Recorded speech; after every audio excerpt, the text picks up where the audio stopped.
Olá, meus queridos irmãos e minhas queridas irmãs, bom dia, tudo bem? Hoje é dia 20 de setembro, terça-feira, e o título da lição de hoje é Jesus no Getsêmani. E antes de nós entrarmos aqui na nossa lição propriamente dita, vamos orar a Deus e pedir que Ele se faça presente conosco, que Ele venha nos ensinar? Oremos. Senhor Deus, muito obrigado, Pai, pela Tua bondade, pela Tua misericórdia. Sim, Senhor, obrigado pela Tua misericórdia. Se não fosse ela, Pai, nós não estaríamos aqui. Obrigado pela Tua graça, que sem merecermos foi oferecida a cada um de nós através do sacrifício de Cristo. Senhor, suplicamos nesse momento perdão dos nossos pecados. Suplicamos o verdadeiro arrependimento e a unção do Teu Espírito Santo para que Ele venha nos ensinar e nos transformar, Pai. Muda o nosso coração e faz com que o sacrifício de Cristo ele seja eficaz na nossa vida. Que ele não tenha sido em vão para nenhum de nós, Pai. Que nós não desprezemos, não nos contentemos com as coisas deste mundo, com o pecado, mas que nós possamos sim buscar o Senhor a cada dia e ter o coração transformado, sermos renovados pela Tua graça. Tudo isso nós te pedimos, Senhor, humildemente, em nome de Jesus. Amém. Bom, queridos irmãos e queridas irmãs, a lição da Escola Sabatina traz o seguinte para nós. Jesus disse a Pedro, Tiago e João: "A minha alma está profundamente triste até a morte.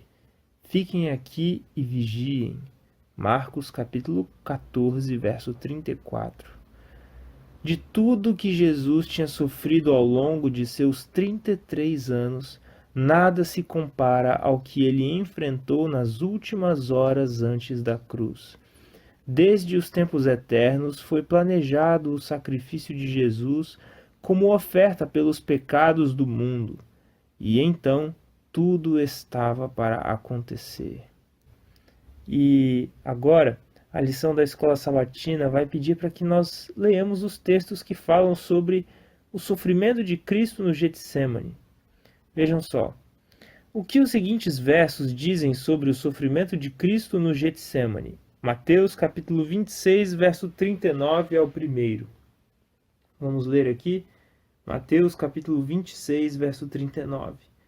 Adiantando-se um pouco, prostrou-se sobre o seu rosto, orando e dizendo: "Meu Pai, se possível, passe de mim este cálice.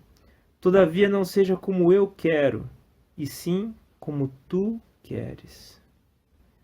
Agora vamos para Marcos, capítulo 14, verso 33 até o 36, onde está escrito o seguinte: "E, levando consigo a Pedro, Tiago e João, começou a sentir-se tomado de pavor e de angústia. E lhes disse: A minha alma está profundamente triste até a morte. Ficai aqui e vigiai."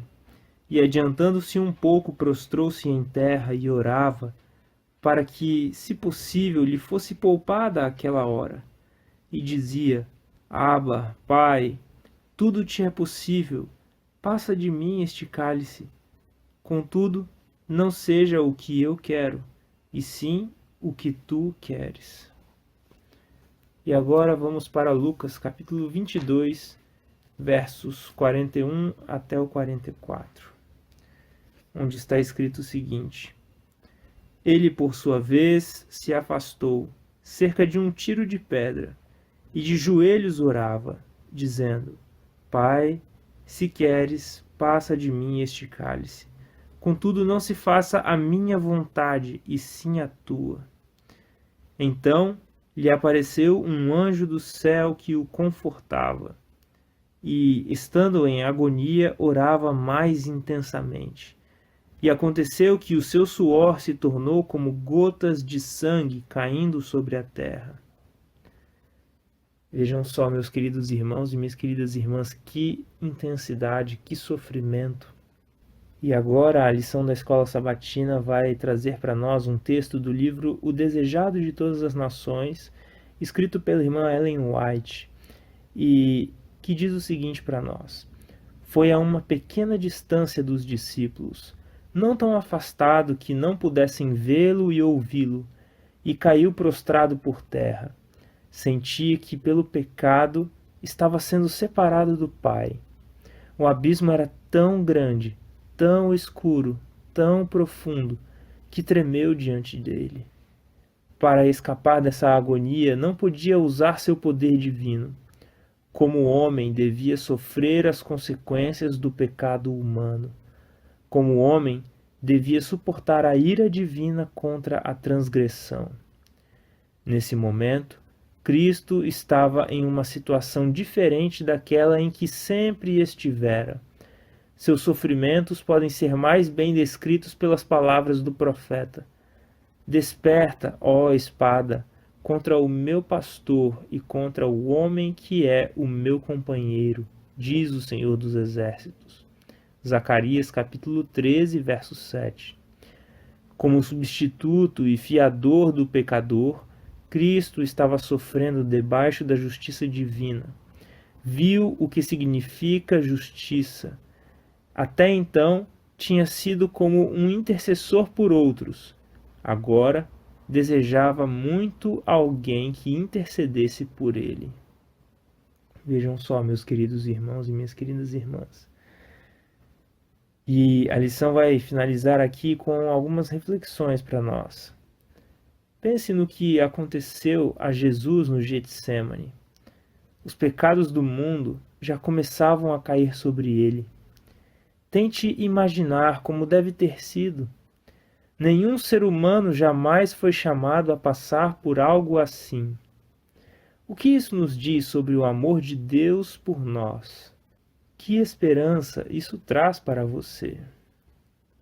Bom, meus queridos irmãos e minhas queridas irmãs, eu só consigo pensar que Deus, que Cristo, nos amaram e nos amam demais, muito, de uma maneira que nós não conseguimos entender. Para que Cristo suportasse tudo isso por nós, esse amor ele é muito grande, muito, muito grande. Que nós possamos valorizar isso, meu querido irmão, minha querida irmã. Um grande abraço e agora nós vamos para os textos do Espírito de Profecia.